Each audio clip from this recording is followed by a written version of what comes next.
Okay, I'm just doing a little video about sling pots and sling housing, just whilst I'm on the topic, because this is for Sid. Have you still got any of that media for doing fruit flies? Because that's my last little bit now. It's my last colony I've made up. Yeah, I won't do an ant update just yet. They're doing well over there. Anyway, so sling pots. I'll go from small to big. So this is an example of a really bad sling pot. It's not a Braplas, I'm not sure what it is. These are the small Braplas. And that's the smaller one, but it's got so much ventilation. See, across the front, across the top, and it dries out in under a day with that amount of substrate in it. That spider in there is actually a Homeo chilensis, by the way, and it seems to cope quite well with it. It's the last one that's in there. I had 5 of these, and I've retired them all apart from this one. This is an unusual spider. It'll actually come over and say hello, and it's interesting and all the rest of it. You won't be able to get one of these. I love all money, basically, unless you know the right person and he happens to have some at the right time. Anyway, so these are the worst ones I've ever used. I've never lost a spider, but I have to hydrate it 4 times a week, 3 times a week, 4 times a week. That's why they're retiring. But I have raised, I think, 10 different slings in these now. And I raised, without losing them. I've actually lost one. Not from this exact one, but you see this sort of lid, it has a bow in it, and so one of them was a little bit more of a bow than the others, and the sling actually got out there and disappeared. This is something I made to replace that, which is out of something my daughter had, some little printing things in it. See, I've got your water bowls in it, and all that's got is those little holes across the top, and some at each side. But I think it might be too much. This has been hydrated 2 days ago. No, it's actually holding it all right, actually. That's 2 days worth of... You want it to stay hydrated from a safety point of view, really, for at least 6 days, I'd say, really, is what you're aiming for. Now, this one stays hydrated. You see, that's just... I didn't make this. That just came with a spider in it. That's got tiny little holes around the side and 4 little tiny holes on top. And that's bigger than a standard pill vial over there. That stays hydrated, no problem at all. That's just perfect, but hardly any holes on it. And then these are the wolf spiders here, which are in, and these don't like any moisture. I'm not an expert on true spiders by any means. I put that bit of bark in there. It's the Hogner Miami, I think, that hates moisture. I treat them both the same. I put a single drop of water in once a week. You don't spray them, you put a drop in, so it hits the bottom. And, well, I've kept them alive for, I don't know, 6 weeks, something like that. But I'm no expert, they might all drop dead tomorrow for all I know. And then, what we got? So this is an example of a spider that's still in its sling pot. It's a bit of an unusual spider. And I hydrate that once a week. But I feed it, once to twice a week I feed these ones these days. I used to feed everything twice a week, but they're small. I can't do this one-handed, can I? Yes, I can. Okay, that's a heavy webber. You see I'm ripping the top off its webbing, but it doesn't seem to mind that much, this one. There it is down there. So that's not quite, it's about 1.5 centimetres, that one still. That's why it's still in there. Those two we won't be able to see, and I don't know where they are. That's more wolf spiders. So this is the next size up. Now these work pretty well, actually, but you have to put as much substrate as you can if you want them to... Oh, he's molted. He's bigger now. He'll run away. No, he hasn't. But he's just molted since yesterday, I think. Or Artis. So he's ready to move, really, from there. Look at the size of him. Yeah, so and that's an example of one there that does a lot of webbing. It came in that pot from the shop, actually. It's up there, at the back there. See it darting around. Oh, that's a baboon spider. Ceratojarus married a lot. I can't remember what it's called. Zambarbie grey, anyway. It's a cool spider. It feeds off the tongs. You see, that's done a lot of webbing, and it sort of lives on the surface in webbing. There isn't a huge amount of substrate, but that's good in there. That one is. Then examples I've got over here. So this is a spider shop Arboreal sling setup that you get, and I put all these holes in this pattern across the top and everything because they want a bit of ventilation. But it does dry out too fast, but then I keep them next to a heat mat. So it wouldn't for everybody else, if you see what I mean. So I keep on top of them. I hydrate them twice a week. Next size up, and a different one. I didn't put the holes in this. I don't think.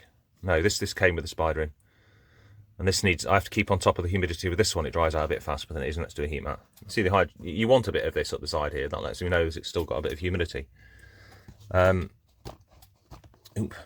We just missed him because he just ran in. But this is your bug pod.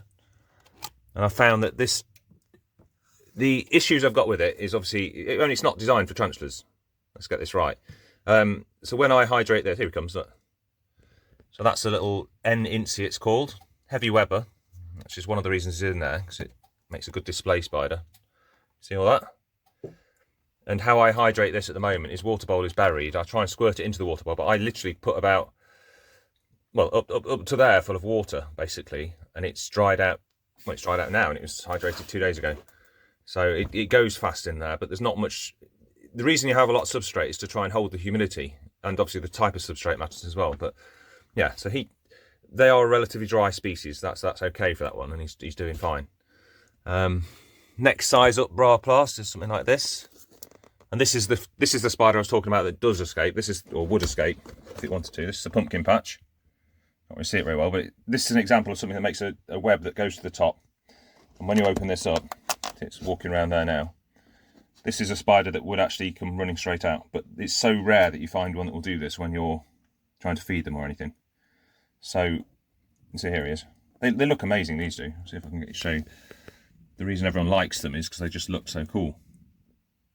But this is at this point he could come out. He's not going to run out, but he might do. He's the only one that I'm sort of worried about when I'm feeding and stuff. I wouldn't leave the top open, for instance. I would only do that when I'm actually dropping something in. See how he comes over quite confident. So that's that. Oh, and you're getting a Versi, aren't you? Well, there's my Avic, my Versi. Oh, it's at the back. It's on display. You can see my Versi up there. And I made these, and you see there's absolutely loads of ventilation. Far more, and some people would say this is far more than you need. And I don't have much substrate. I would put a little bit more in than that if I did it again. But it does have 2 water bottles, one middle and one down there. And I overflow the bottom water bowl so it soaks the substrate a bit. And I top that bowl up there, but they both dry out in about 3 days. 3 days it's dry, and it's left dry until the next time I do it. So it can be about once every 5 days I top up both the water bowls. And I sometimes dribble a bit on the webbing, but that's it. Keeping it very dry. They like to be kept slightly on the warmer side as well. So I've made enclosures up for these two. Oh, and then over here, so you've just got a GBB as well, haven't you? Move him out of the way. I have to move that one to be able to get this down. Oh, and so these are examples of other enclosures I've made. You can see the ventilation's up the side like that, and just a few holes on top, and that's enough. That holds humidity in there perfectly. This is the big bug pod. It looks really nice. He's just matured. So this is my male GBB that's matured. You see how he lives up high. He's made a really nice sort of structure out of this. Let's see if I can film the other side. I mean, my best produced video, I think. So he matured, was it last week? But this is what you're looking in, you know, this is quite a mature setup now, really. It was ages ago. 8-9 months ago, something like that, I got this into. So, and they just build and build and build on it. And he looks great with this colour as well, because he's the same sort of colour as this. I need to, you know, I'd have bright lights on inside just to get the photos. That's GBB, and then the female is down there. If I've got the lights on, she really shines. I'm shaking. But she's in a bigger container down there. But you see what I mean? You want lots of stuff up high for them. I've got a few. These are the dark colour form of the OBTs. See, they've got a lot of height and webbing, and they sit up high like that. I've got an OBT that's in a smaller. Where is he? Down here. So if you were to put an OBT into this sort of container, I'll show you what it looks like. This video's going on a bit. It was meant to be like a minute or something. So yeah, this is what you'll be getting. He's only just started going orange now, and he's about, I'd say 4 centimetres maybe, something like that. And it's taken until now for him to go orange, but that is an orange colour form. And that's an example of what they look like.